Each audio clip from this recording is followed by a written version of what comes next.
only Americans.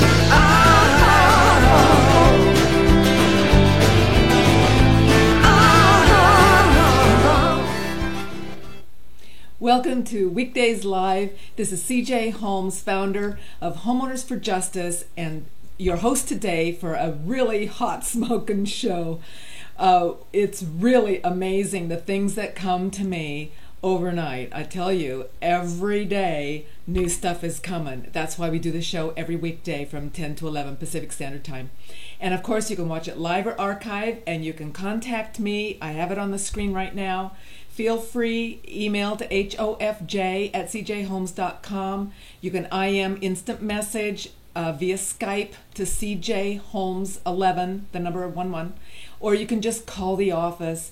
We'll take your message. Gail, my loyal admin, will call you back. We'll do our very best to direct you to the help you need, and that is one of the main goals of the show, is to coordinate, organize, bring help to the people. So today on Weekdays Live, the headlines, I laugh because Iceland fixed it. They fixed it. They saved the people's homes. The people are in their homes. Their economy is booming, and fixing is easy. So we're going to start the show with that, because it just goes to show you, if you had honest officials representing us at the federal level, in the Department of Justice, at the SEC, name the institution, at the Attorney General's, if it wasn't so corrupt, we could fix it too. So that's one of our goals right now, is to work on keeping people's homes, but then we have to fix that corruption. Somehow we have to do that. And so we're bringing you a couple of really fabulous guests that have fabulous ideas in getting the records off of our properties, in filing lawsuits, in going after this corruption, which is actually in the courts. We're going to hear about that. But before then, I'm a real estate broker. I get all of these ads and in my email, and you just got to see this. You just got to see this. This landed in my email this morning. Guess what kind of loans they're making right now? Pure stated income returns, self-employed, W-2, foreign nationals. They have solutions. Tell you, run from these people as fast as you can. So their portfolio, that means 5 years, 1 year, ARM stated, great rate starting at 4.99%. This is the whole idea. We don't need tax returns. We don't need a W-2. We don't need anything. They're back to their old games, I tell you. This is the point. If we don't stop this securitization process, all of these kinds of lenders are going to just bubble up, and it's going to just happen again. So without further ado, I'd like to quickly bring you into, let's see what the Iceland president says, what they did, and what we could do. If we could get the political winds to change enough in our country that we could pull this off too. Well, so far, the only bit of hope that's come out of this Davos conference this year is from the Icelandic president, who's standing alongside me, Ólafur Ragnar Grímsson. Mr. President, why are you such a beacon of hope? Why has Iceland survived where Europe has failed? What are you doing differently?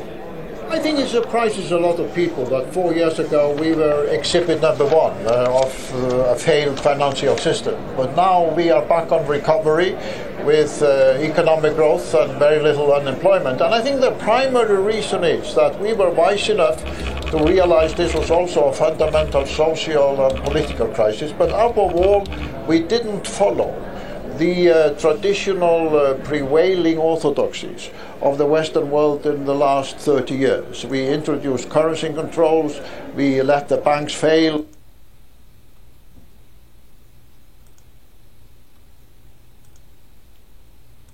We let the banks fail, we provided support for the poor, we didn't introduce austerity measures of the scale you're seeing here in Europe, and the end result 4 years later is that Iceland is enjoying progress and recovery very different from the other European countries that suffered from the financial crisis. But with your policy of letting the banks fail, would that have worked for the rest of Europe? I think so, because as I'm often asked people, why do they consider the banks to be the holy churches of the modern economy? Why are private banks, not like airlines and telecommunication companies, allowed to go bankrupt if they have been conducted in an irresponsible way? The theory that you have to bail out banks is a theory about bankers enjoying for their own profit the success and then letting ordinary people bear the failure through taxes and austerity. And people in enlightened democracies are not going to accept that in the long run. It wouldn't work for the UK with their reliance on the financial sector, though, would it? Well, this is an interesting question, because one thing we learned after the collapse of the banks in Iceland, that the Icelandic banks, like the British and the Americans and other banks, have in fact become high-tech companies, hiring engineers, mathematicians, computer scientists. And when they failed, the innovative sectors of our economy, the IT sector, the high-tech sector, in fact blossomed and have been doing much better in the last 3 years than ever before.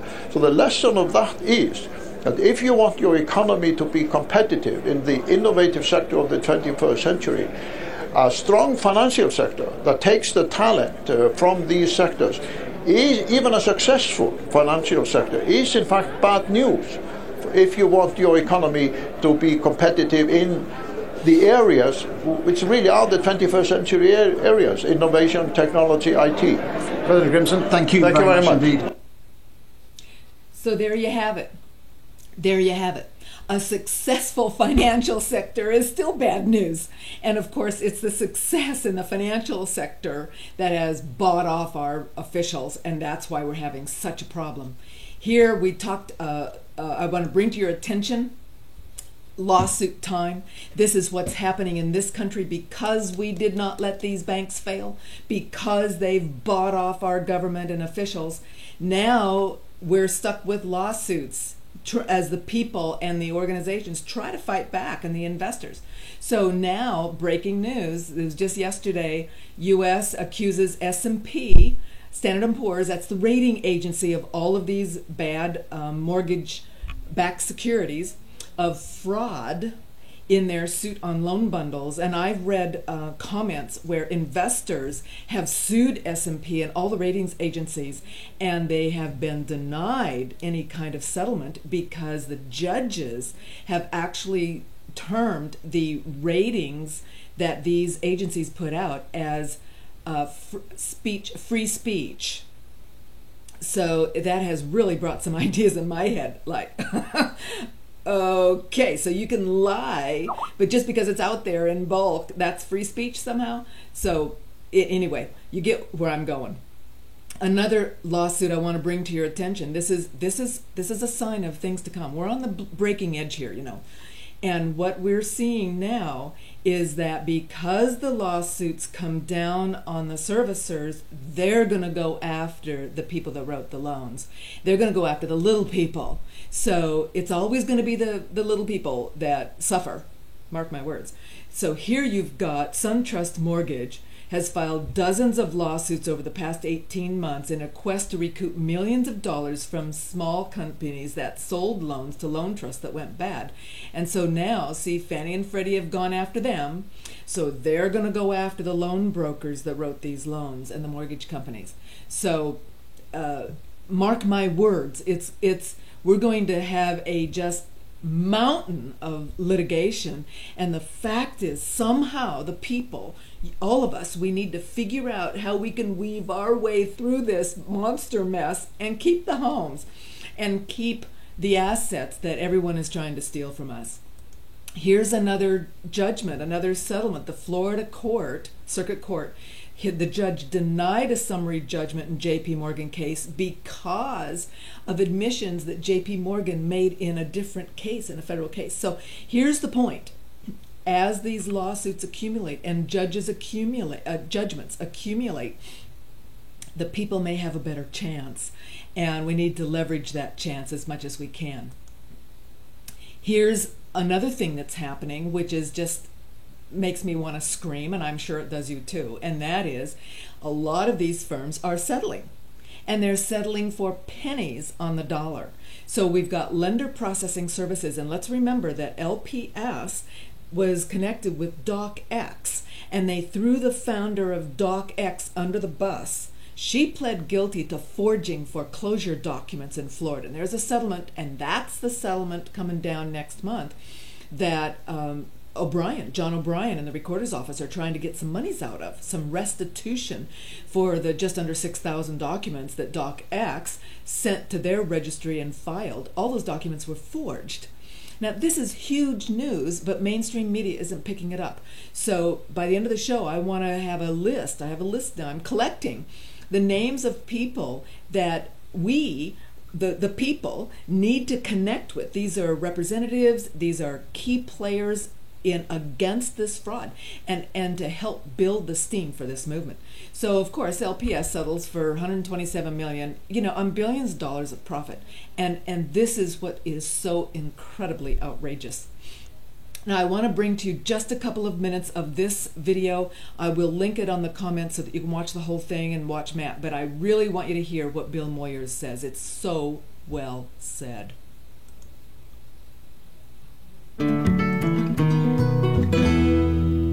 Welcome. This week, 2 United States senators insisted that the Justice Department come clean. Why? Are Wall Street's big banks not only too big to fail, but too big to jail? Senator Sherrod Brown of Ohio, a Democrat, and Chuck Grassley of Iowa, a Republican, are outraged that the giant banks violate the law with impunity, laundering money, cheating homeowners, falsifying information, every trick in the ledger book. They sent a letter to Attorney General Eric Holder demanding to know why the banks get away with fines instead of jail time.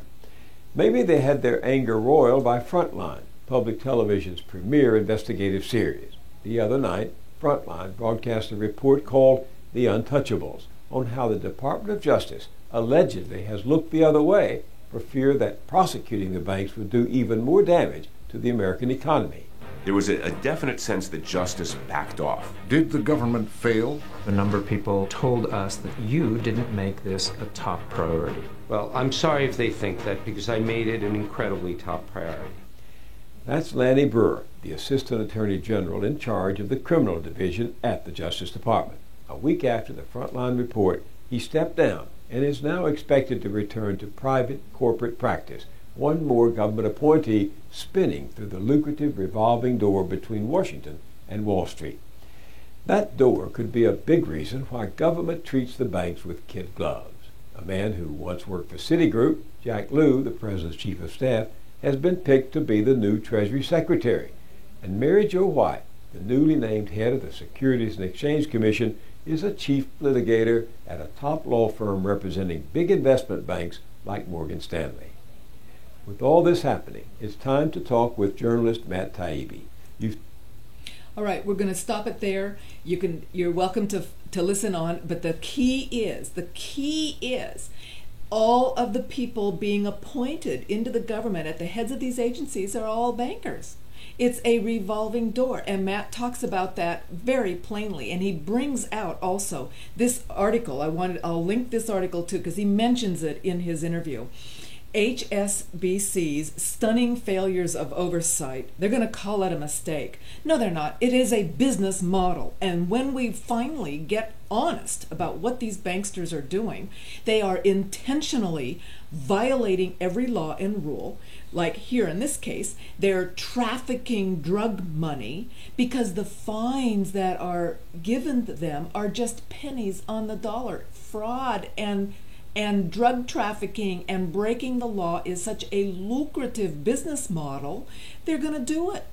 That it is a no-brainer, and anybody that was given that opportunity, just imagine if somebody said to you, yeah, I'll let you go, you can do drugs, that'll be fine, and for every $1 million you make, I'll charge you $10,000. And you go, okay, you won't prosecute me, and I'll just pay these little fines. And that is the point. Anytime they bring a lawsuit against these people, it's never individually, it's against the company, and it's never criminal. It's always civil, And in the settlements, they never have to plead guilty. They just say, oh, we don't admit any fault. And so, of course, we're letting them get away with this. And this is the problem. We need to get actually justice back into the legal system, into our justice system. My husband's brother had a really fascinating saying. He used to work for the courts years ago, and he said, there's the only justice in the justice system is for the criminals. It's called the criminal justice system for a reason, because only the criminals get the justice. And that is such an indictment. And that was years ago, even before I was aware of all of this fraud. Now, today I want to move into our guests. We've got them waiting on the line, but before that I want to just really show you the MERS smoking gun. This is an email that I received from a contact. It happens to be in 2011. I've eliminated the contact's information because you don't need that, but here's what they said. From Beth Powell, she's a paralegal at MERS Corp Inc. And the under question are 2 MERS assignments. And it says they have the assignment number. And Dominique Johnson is a duly appointed officer of Mortgage Electronic Registration Systems and an employee of Bank of America at the time the assignment was executed. And this assignment, as you would recognize, and as all MERS assignments are, here's the key. This is the smoke and mirrors that Charlie's going to share with us. This is why he's so angry and why all of the documents are forged and fraudulent. Bank of America has an employee. They have a cap, B of A cap, MERS cap, and so their employee says, oh, we want this property for B of A, so let's take it. So they take off the B of A cap, they put on the MERS cap. They are an employee, just as it says right here, at the time. So under the MERS shell smoke screen, that B of A employee assigns that deed of trust and note and the beneficiary to Bank of America. Now that is fraudulent. When the person wanting the property assigns it to themselves, takes it, that's theft. That's theft. And again, Malik Baserto, and Malik is on the suspicious signatures page, a duly appointed officer of MERS and an employee of B of A at the time the assignment was executed. And I swear to you, this is what you will find with every MERS assignment. And this is why, just yesterday, we heard David Krieger say in the Texas audit that Old Republic Title, I believe it is, Old Republic refuses now to offer title insurance on any property, whether it's foreclosed, whether it's in anyone that has MERS on it, and there's 60 million loans right now with MERS on it. I've had contacts say, well, I looked at the judge's properties and they have MERS loans. Yeah, they do. They don't understand what this has really done. It is ruined the recording records. And so without further ado, I would like to bring on Charlie. Let's get him on the line. Hey, Charlie, are you waiting for us? Yeah, I'm still here. Okay, perfect. Thanks. You're on the air. Tell us a little bit about yourself, and I'm going to show here pretty quick the bad 25. Who's behind the all of this mess, the financial meltdown? So tell us about yourself, what you're doing, and then what you've been writing to me about.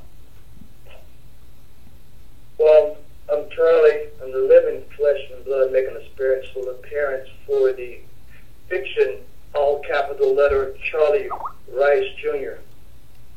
And I've been researching this for about a couple of years, and I basically found out about these foreclosures that are wrongful, and we just have to keep it simple. And what I stumbled across is that basically the instrument, your deed of trust, is an instrument. So from the time that you have your home, your home is basically signed up with your signature that created the money. So basically, let's get to the instrument, which is your deed of trust. Your bank, who gave you a loan back in the subprime bubble era in 2008, is probably non-existent anymore and out of business. They're the one that created the deed of trust with you, and now since they're out of business, that creates a defective deed of trust. Your instrument is invalid, it's canceled, it's broken. And so now we have all these pretender banks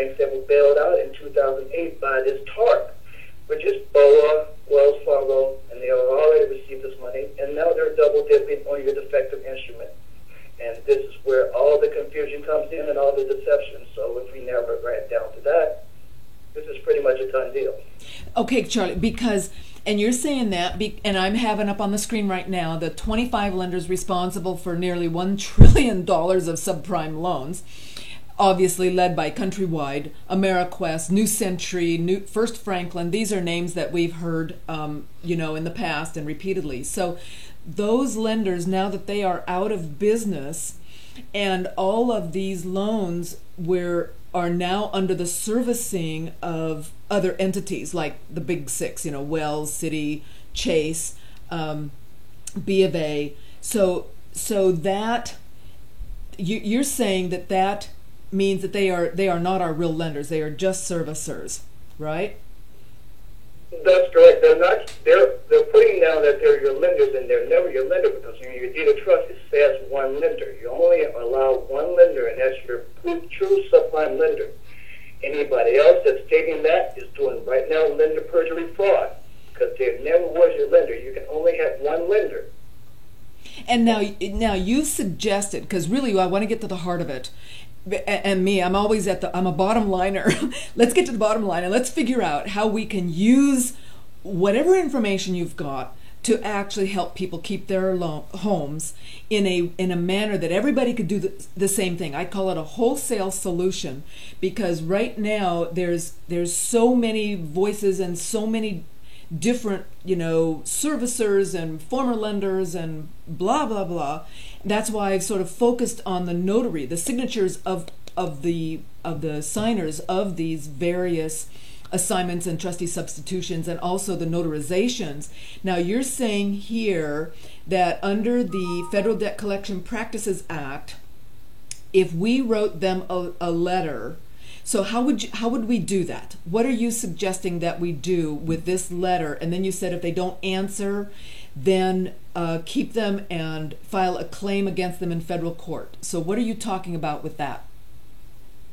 Well, basically, under the Federal Debt Collection Practices Act, they have to verify they own the debt.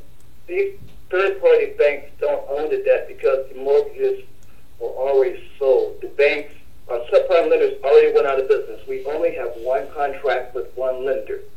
Anything else is a breach of contract. The lender who violated that trust, which is the trust, which is an instrument, has the rightful right to foreclose. They no longer exist. They wrote their asset off, Chapter 11 bankruptcy, so they can't come back to reclaim the debt or foreclose because they no longer exist. Does this make sense? If they no longer exist, they are the only one that can come after you. But they went out of business, and because the debt was already satisfied, they were paid. The top bailout banks were paid. Now they're double dipping. And nobody's not stopping them, and they're breaking their consent orders because the FTC consent order back in 2010 with Countrywide BAC stated that they can't touch property within 8 years after June 15, 2010. They violated these consent orders, and they're still doing it now. Yeah, exactly. And they're just getting away with it. We know that. Yeah. So we have to put them on notice now. We already have the information in front of us. We just have to put them on notice on the news and put them on notice that they have violated the contract. Our deed of trust is a defective instrument. You can't come back on a zombie bank to bring an action because that bank, who was our lender, didn't sign any chain of assignment because they don't have it. This is why they created the robo-signers. This is why they created the foreclosure mills to bring the wrongful foreclosures, because they didn't have the power to do it, because they lost these mortgages when they got greedy. But that's just how it is. They got the money, they were bailed out. Now here they are coming after your property, and they don't have a right to. So they've already seized them, they stole them. So now the people have to just put them on the notice and let them know that they've been bailed out. You can't have the properties, you're going to have to give it back. They have to rescind all these. No doubt about it. And the people have to stand up and say, hey, this is our deed of trust. This is our first initial lender. Nobody else didn't give us any money. No other bank. So they wasn't the damaged party. They can't bring a claim. Now, see, we heard just a couple of days ago, last week, I think, from somebody. I apologize. I'm having a hard time trying to keep all the guests and all the information straight. But nevertheless, there's a judgment from the U.S. District Court that actually stated that the loans are debt collection, and we talked about this. The federal debt collection. It was James, I think, on the phone talked about the Federal Debt Collection Practices Act. And so you're saying, you've said here, Charlie, in this email to me, that we would send them a 30-day certified letter. Now, is that basically similar to a qualified written request in your opinion, or would this be quoting, maybe we ought to quote the FDCPA plus that lawsuit opinion in that certified letter? Yeah, this is different because this narrowing down who owns that debt. Right. These Who owns banks the don't debt? own it, so they have to prove that they do, and they never do answer the letters, and that's just an affirmation of the guiltiness that they never did have it. They're not going to answer. Right. I've sent out plenty of all these third-party banks, and they never answered it yet. Okay, so you've Banks sent this coming out. into court. Let me just finish. Okay, this. go ahead. Go ahead. These banks are actually coming into court. They're not even showing up, and basically they can't show up because these entities are dead, and that's a violation of the UCC code, which is the dead man statutes. No corporation cannot show up, and they haven't showed up to claim up the land. Only a real party of interest can show up, and these attorneys can't represent dead corporations, because that violates the dead man statutes of the UCC. So basically, these courts have no jurisdiction, no venue over the defective instruments either. So it's pretty much a done deal. They can't come in there because they never did show up. They have these lawyers that are showing up that they can't testify on the behalf of a corporation because a corporation is a fiction entity. So basically, they have no standing or venue. Okay, Charlie, can you work with me? You said you've sent out many of these letters, right? You've already done that? I've already sent them out, and they haven't replied back. So now Okay. you just have to take them to federal court and file a federal claim on them. And that's just basically it, because now you're moving to federal court, you're not into superior court anymore. All right. Can you commit? Would you be willing to work with me to help get a draft? I would call it a boilerplate letter complaint that people can, use to fill in the blanks for their specific lender, whatever the differences are for them on this certified letter that you send, so that they can start that process and then help us work with. I've got some other attorneys. In fact, we're going to be hearing from some other people that have been filing lawsuits and stuff, because the goal is to get a boilerplate complaint that people could actually file either themselves or with some simple guidance, or maybe there would be an attorney that could help them do this or file it for them, so that they could actually proceed to get these records, these forged documents, get the lenders off, these banksters off our backs, and keep the houses. Would you work with me on that? Well, these banksters, like I said, they have no jurisdiction to come in there to bring a frivolous claim anyway, because they're a fiction entity. That's why they're using the foreclosure mills to bring the fraudulent assignments. Because if you go back and look at when the banks went out of business in 2008, all of these fraudulent assignments came after 2008, which was the NODs, which don't have any declaration on the penalty of perjuries, the fraudulent assignment by third-party banks like MERS and Recon Trust, which are not even involved into the original deed of trust instrument. And they're jumping the gun, trying to make themselves be a lender when they're not a lender, or a debt collector when they can't even verify the debt. Right. And we're going to hear from our next guest. We have two more guests coming on that basically are so incredibly frustrated, and what they've been doing to try to fight back because of the corruption in the courts. The courts don't want to let this information into them so that they don't have to rule against the banks. And this is one of the real dilemmas. So, Charlie, I'd like to really work with you on getting this complaint letter structured. Will you help me on that? Yeah, and the most Perfect. important thing is that the courts have no jurisdiction because the deed of trust is a defective instrument. So whoever brought these frivolous claims as the foreclosed criminal to get the parties into court, they have no jurisdiction. Even though they made the ruling, it falls flat on its face because the defective instrument was void before the party got to court.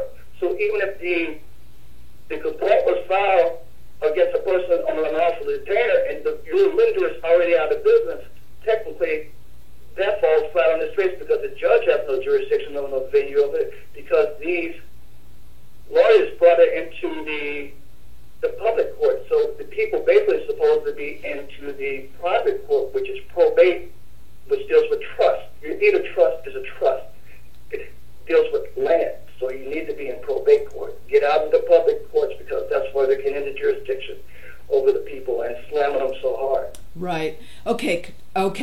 Thanks, Charlie. We got to move on, but I'm going to work with you to develop every possible way that the people can fight back and combine these ways, because if the court doesn't have jurisdiction, then maybe there's some way we can get some kind of a default judgment like Harold talked about a couple of weeks ago.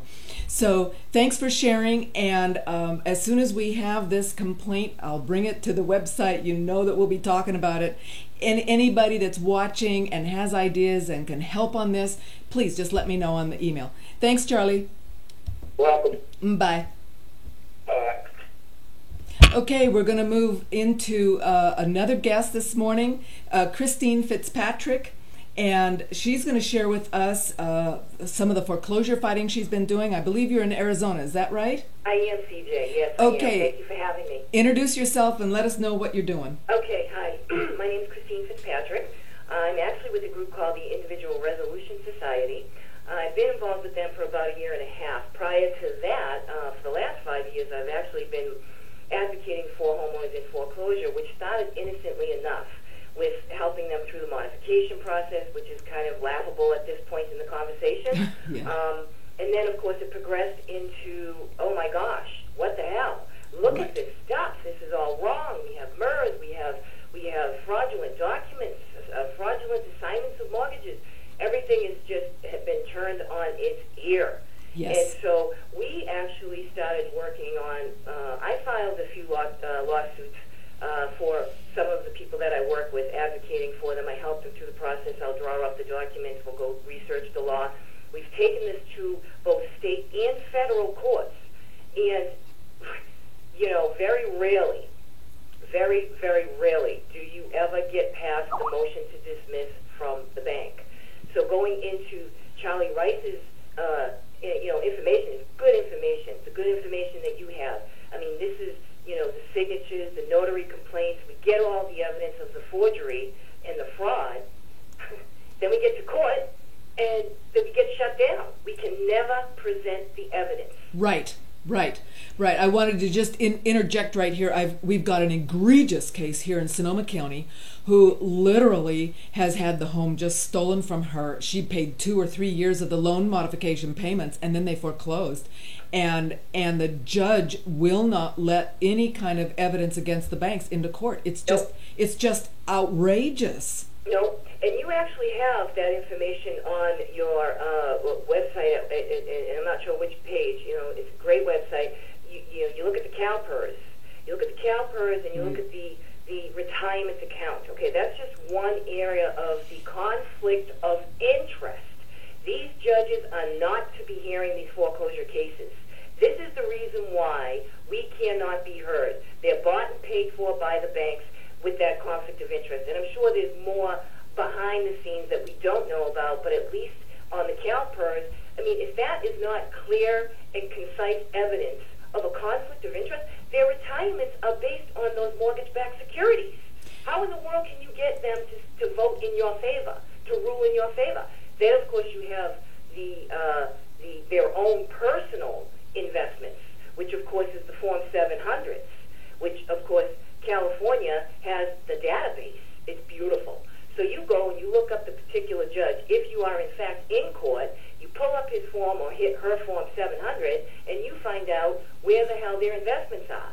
I just had a fellow associate and IRS member. We talked about this. He's with Wells Fargo. He's in court. The judge heard his case, threw it out, and guess what? We pulled his Form 700, and guess who he's invested in? Personally, not through CalPERS, Wells Fargo. Right.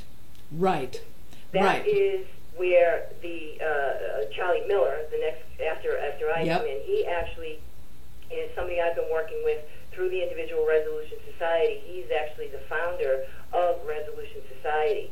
And we started out with cancellation, going through the deeds of trust, and I saw some of the followers.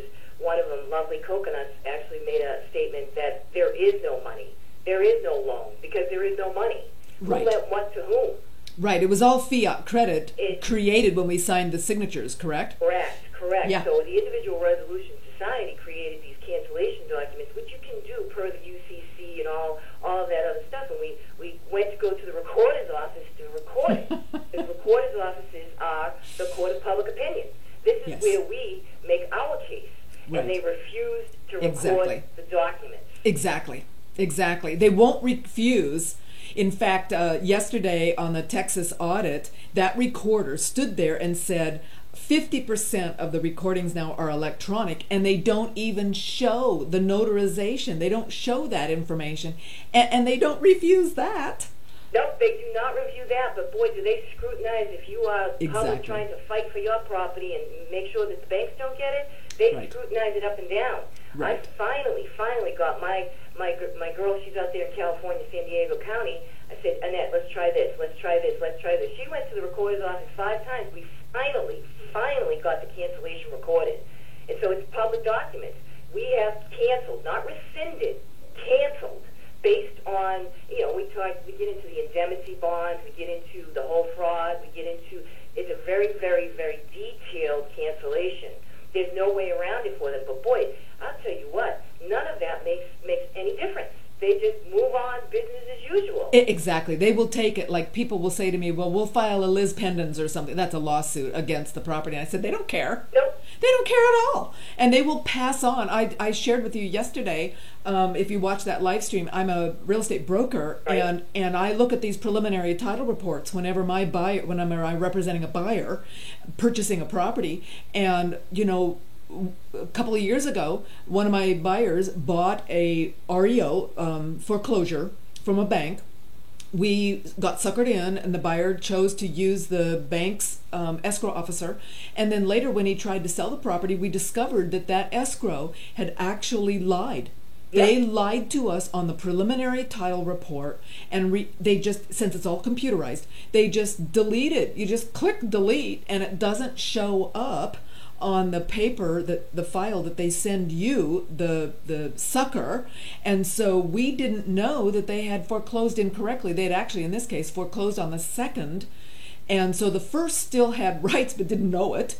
So it's just insane. And that's another piece of the puzzle that people tend to forget, is the title companies are just as responsible as the banks. Well, the title companies, here's a key, and never ever forget. I'm clicking to the MERS email.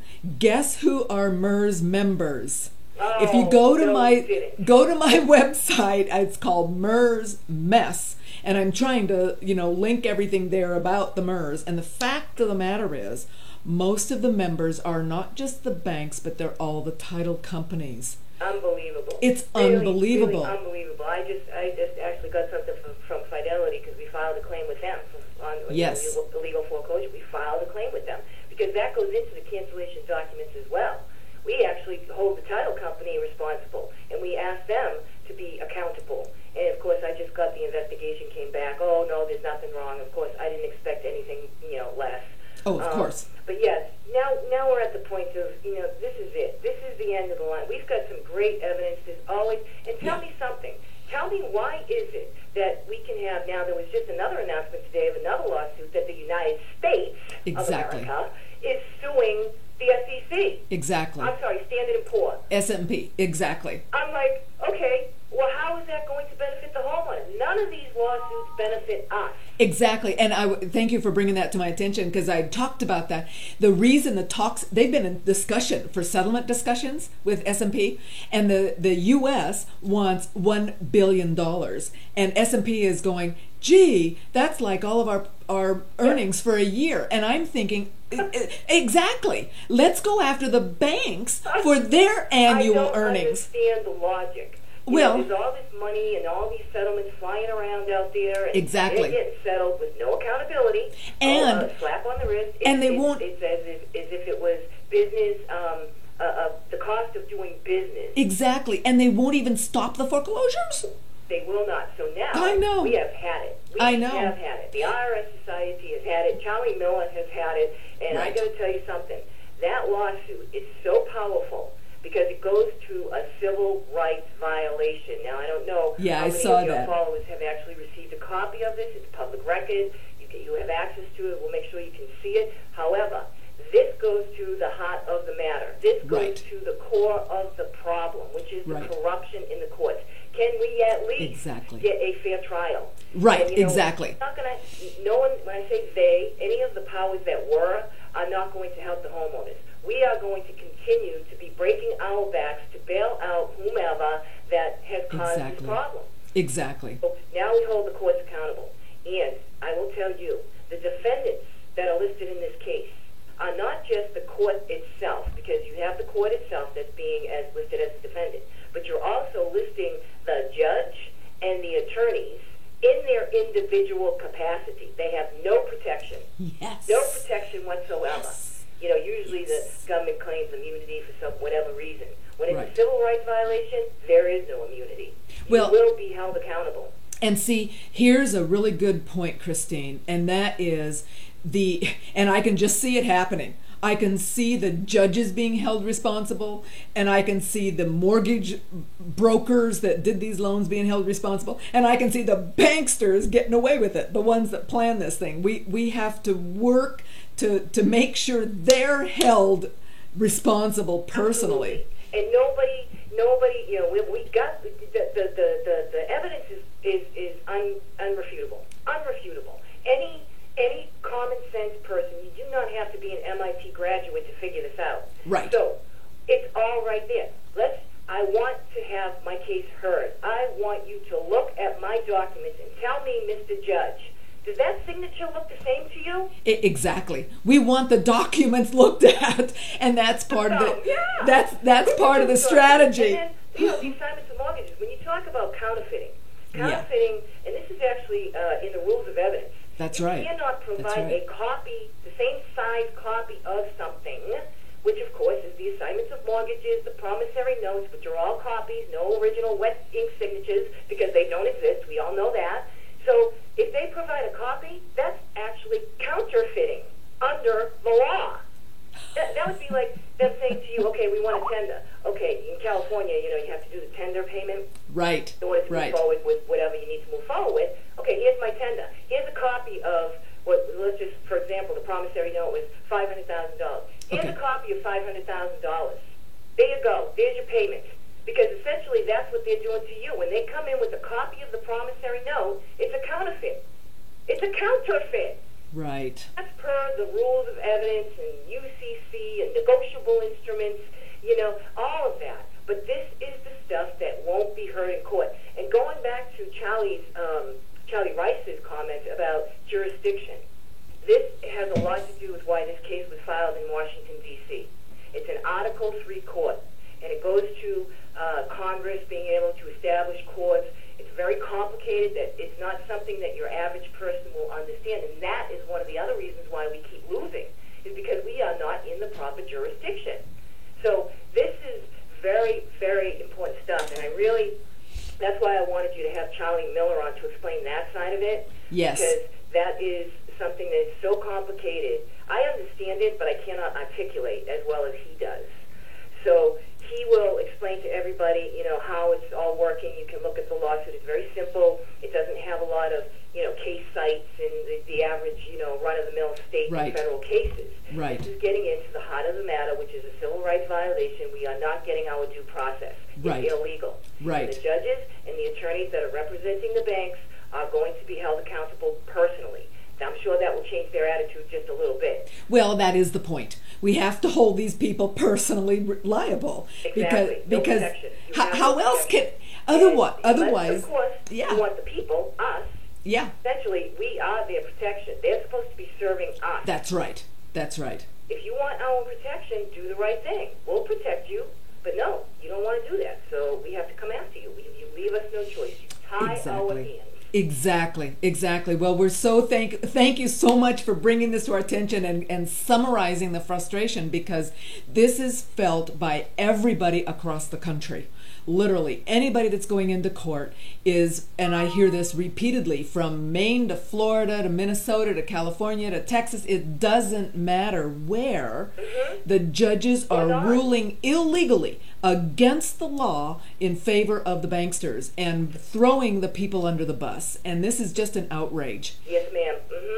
So, we're going to have, our information will be available. And CJ, thank you so much for having us on. I appreciate it. You do excellent work, and there's so much good information on your website. I've used some of it myself. Oh, good. Well, that's the point. Thank you. Thanks for joining us. So I don't want to take up any more time. I know that you're so busy, and I just really can't say thank you enough.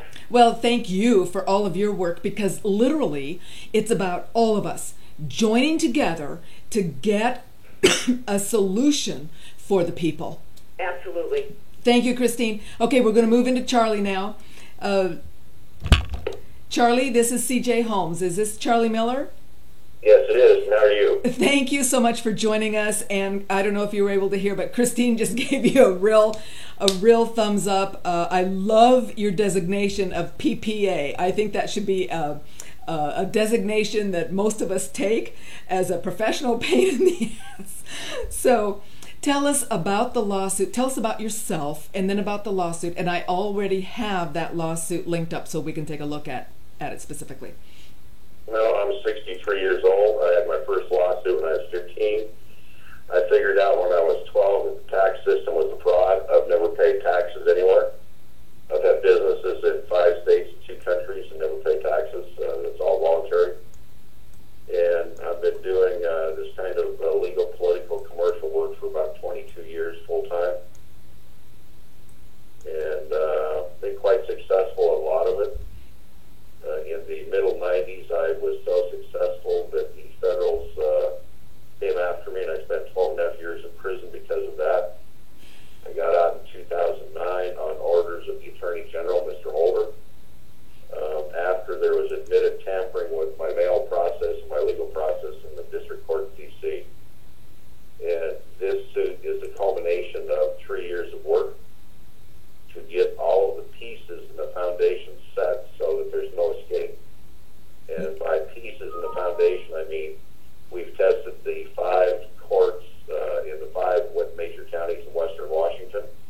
We have a database that shows that none of the mortgage foreclosure issues are heard, particularly when it goes to the court of the fraud. We have the state appellate level doing the same thing, the state Supreme Court and the federal courts and the federal appellate level as well. So when we discovered that every judge is invested in mortgage-backed securities to the tune of at least a minimum 65% in all of their retirement and benefit systems, we understood that meant that every time that one of the judicial officers goes to the dentist, except for his copay, the banks are paying for it. Right. So their vested interest in the banks, it's straight up bribery is what it comes down to, is in keeping the banks in first position so they can keep ownership. That's straight bribery. Right. The ultimate issue here is that's a breach of the peace of the highest order of the peace and dignity of the state we the people created. And to me, that's just not acceptable. Right. So you filed this lawsuit. I'm showing it right now. This was in January 16, right, this year? Yep. Yes, ma'am. And so tell us a little bit about what's been happening on it, what the complaints are. You have some allegations. The allegations are simply that federal civil rights have been violated, that under the state constitutions, the governments thereunder created the federal government. You have no constitutional rights because you're not party to the contract. Article 7 of the federal constitution tells you in very clear terms the only parties to it are the states.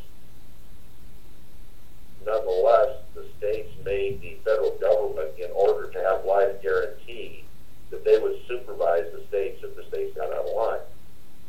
That's your due process clause and your First Amendment redress and so on. So the powers that we invoked were the federal statutes to hold the state actors accountable. And that's under Public Health and Welfare, Title 42. So 1986 is, they have a duty to make sure that no one is harmed. They failed to prevent harm to us through these corrupt judges.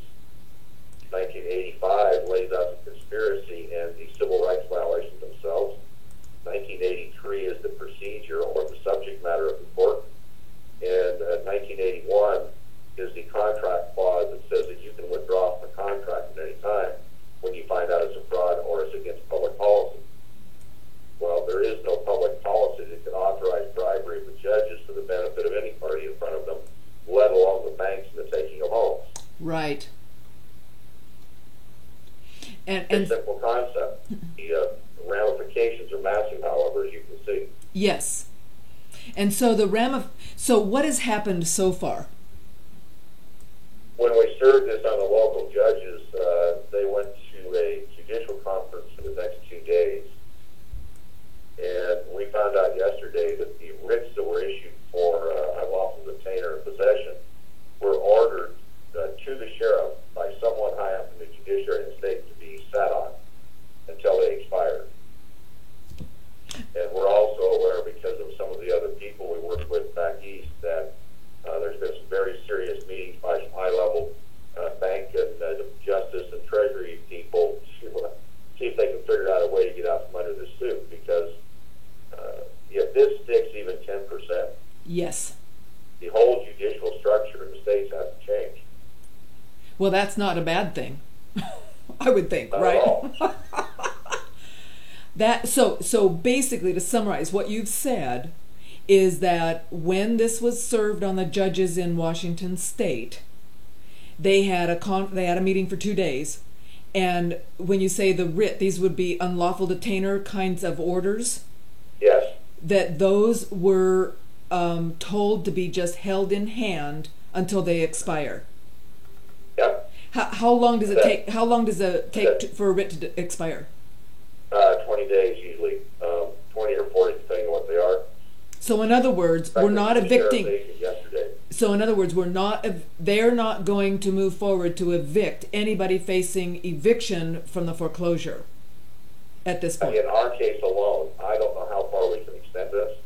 Right. What we're looking to do is get a number of people in all of the major 5 counties of Western Washington signed into this suit through the joinder system that we've developed, and then move for an injunction to stop them all in the state.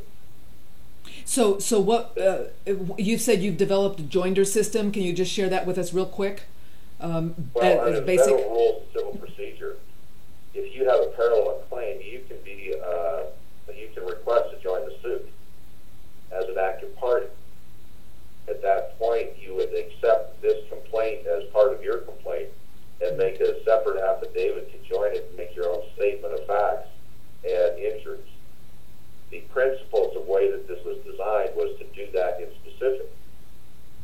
Because if you'll notice, there are very few specific facts as to individuals. Right. It's basically the violation of whenever we go to court, they won't listen to the evidence. Yes. So the ARPS and myself have affidavits of the specific issues, not for us, so that anyone can have their own affidavit and join as well. But this was just basic. Something different than anyone else.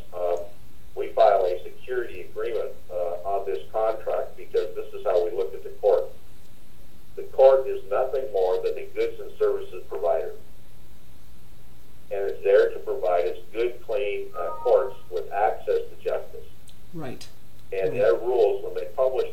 a general offer that we could accept that offer, return a pleading with a fee to them, and hire them to adjudicate the issue honestly. Right. That is a contract. We secured that contract as private property and named all of the actors under the contract and their specific duties. Right, and see, this sounds very similar to what was just discussed by Mary yesterday, where the foreclosure trustee is supposed to be a neutral party and not take the side of one side or the other. And this is what we're asking, and what we've expected when we go into court is that the judge would rule on the evidence according to the law. But they haven't been. No, they refuse to. The pressure on the judges is truly massive. The Bar Association has pressure on them. The retirement system has pressure on them. The banks have pressure on them. And every court employee has pressure on them as well. And so what do you expect to happen next in D.C.? They're trying to figure out how to wiggle around this one. So what do you expect? Well, I've already had contacts from years ago, in the 90s in particular. I had some very deep contacts in the international bank and legal communities. And let me put it this way. Some of the things I was able to accomplish then and over the last 3 years are very well known by the leadership there. And I received some calls a week ago, Saturday, and then again on Tuesday, some of the parties that I knew personally, and expressing, number one, great concern, and a request for their clarification of their positions in future. So it's not just a question any longer of a judge in the United States District Court in D.C. This has now become a worldwide matter, because if this even sticks 10%, then every mortgage-backed security on the planet is void. Exactly, which I think they should be. That's been one of my secondary goals, and that is stop the securitization of anything and everything. It just benefits the banksters and ruins the world. Well, I would disagree with you there. Oh, okay. There is nothing wrong with the fractional reserve system, because here's what it basically is, and it's very simple. When you, CJ, can come to your local community bank and borrow against your future labor because you're a valuable member of our society, that's a beautiful thing. In other words, the bankers are given the power to judge whether you're going to continue to be a valuable part of our society for the next 20 or 30 years.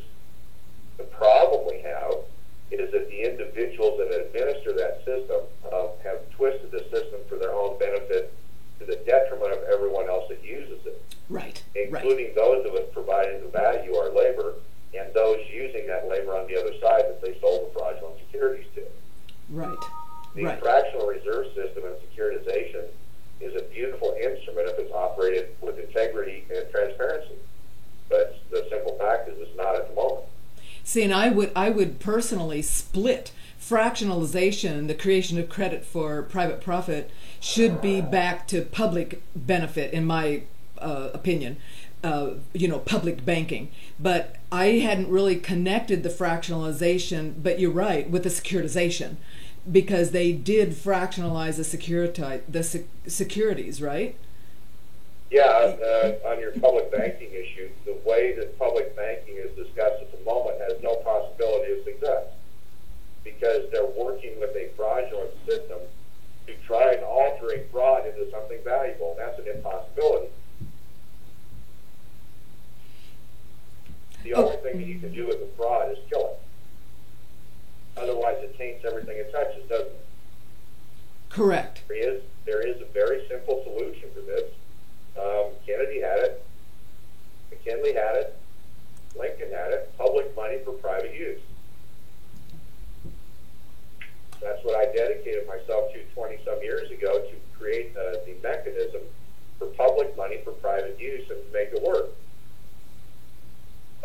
Let me give you, for instance, let us say that this suit is successful. Okay. And every mortgage contract in the country for your primary residence is void. Right. Are all of those assets free and clear at that point? Well, unless the deed of trust is reconveyed unless it's No, it removed. has nothing to do with that because Okay. I don't know. most of the people in the mortgage business now, and on any side, don't understand the law. They don't understand the facts. There is only one owner listed in the registered property. That's whoever receives the statutory warranty deed or first transfer instrument from the owner, the original owner. Right. That never changes. Right. There's a security agreement that attaches to it that says that they can sell the security agreement. They can't sell a property because they're not the owner. That's correct. Okay? So if all of the mortgages disappeared for fraud by the banks, and all of the, does that mean that all the houses are free and clear? Absolutely. All the rest of it disappears, doesn't it? Right. Okay, is that enough of an asset for all of these homes to be pledged to a U.S. Treasury to back a money system? And is that real value? Of course it is. It's all stored human energy, which is the basis for the money system anyway, isn't it? Right. Right. The time and energy of the people and the land assets. Well, there's only two assets on the planet. Raw materials, which no one can own because we did not create them. And then the value added to those raw materials, cutting a tree down, seasoning timber, building a piece of furniture, that's labor. Right. The other asset is labor. All bank systems are, and all government systems are, management systems for labor. Right. In the commercial world, it's our physical labor to build product. In the political world, it's our political will that's being managed. That's all they are, is management systems. And Charlie, you've brought up some really fabulous ideas. We're going to proceed and explore some of those in depth down the road. Let's just get right back to this lawsuit. What do you expect next in D.C.? What's going to happen next, in your opinion? Truthfully, I don't care. I know what we're going to do. Okay. I approach things way different than most people. I understand that I cannot control or really predict what anyone else does. Right. What I can do is be familiar with their history and be prepared for how they respond to what I do or react to what I do. Okay. The major difference between response and reaction. So what I tend to do is focus on what I can do and execute that and let the chips fall where they may. And I've discovered that in myself and all of my personal relationships in business and this legal stuff as well, commercial, that when you speak the facts, first of all, you deal with the principle. Second of all, you speak the facts. Third of all, you speak the law, and you use it through the procedure. And 99% of the time, you get what you're looking for out of it. We cannot create any kind of solution here until the other side comes to the table with the same intent to create a solution. Right. So I don't care what they do. The bottom line is the truth is in their court, and they have to deal with it. We don't. They have to face the international bankers. They have to face the international investors that they screwed. We don't have to do that. The only thing that I'm looking for in this particular issue is to get those that choose to participate with us to understand the principles and walk out of their houses free and clear. A lot of people say that they're going to get paid back this or paid back that. Well, I don't think that that's fair. Number one, everyone that participated in a mortgage was taking a benefit from a fraud. And if they want to be paid by being a beneficiary of a fraud, go right ahead. I won't do that.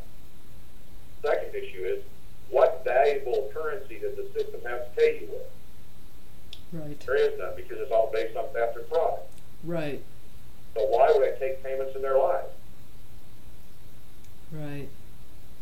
I would rather have my labor being controlled by me and my means. And that's good enough for me. So in the lawsuit, back to the point of today, the unlawful detainer writs against the people that are involved in this lawsuit. How many are involved right now? Dean Arp, Wanda Arp, husband and wife for 49 years, myself. Okay, so three Those people are right now. Okay, so they're leaving writs of unlawful detainers to let those expire. And this, if as the news gets out about this, you would hope to have other people join the lawsuit. Correct. And as it works its way through the, like you said, whatever the responses are, whatever comes back, I'm sure they're going to try to kick the lawsuit out of court in D.C. I don't think so. You don't think so? No. What do you think? What do you think they'll do? Well, if you read paragraph 24 and 25 in that lawsuit, you're going to find the quintessential core of the whole American experience. Paragraph 24 goes through 5 sentences or 5 subsets that say that the government has made up paper, its words on paper, and everybody that works for it made a pledge to operate under those written statements. Period. They have no defense for not doing so. The second section says that they took our labor. They converted it to their private money system. In other words, they've already been paid for the performance they promised. And we're demanding that performance now. If they call out on that, or they try and kick even that part out at all, they're saying that we're all slaves. Right. There's a case you can look up that will lay it out in very clear terms in the legal context called United States versus Kosminski. That's Kozminski. If you type that into Google, it'll come up 487 U.S. 931, and it will tell you the law or legal process, when misapplied in very clear terms, is in fact involuntary servitude, slavery. So if they want to go there, please do. I would like nothing more than a federal judge, an Article 3 judicial power judge nonetheless, in D.C. tell me that I'm a slave to the federal United States or the state. Perfect. Have you issued any press release on this, or is there any exposure really in the media yet? No. We've worked at this very quietly in the national and international markets, extensively in the international market, to establish our foundation. We have a level of credibility because of the work we've done that's very, very high. They know that we're serious actors and serious players, and we know what we're doing. We call them out. You guys either do it right or you don't. Either way you go, we benefit, and that's the issue. And Charlie, we're going to have to stop for today because we've run a little bit over time, but I want to tell you we already have somebody that's been watching and instant messaged me and says, how do I get a hold of Charlie? So if it's okay with you, I'm going to pass on your name and information and stick it on the website. What do you want me to do? They can drop emails. Okay. On the face of the suit, top left-hand side is my name and number and personal email. Okay. The other email would be IRS. The letters IRS standing for Individual Resolution Systems. Right. The number 4, IRS, the number 4, your home at Yahoo. And make it attention Teresa and mention your name, and then we'll know exactly what it's for. Teresa.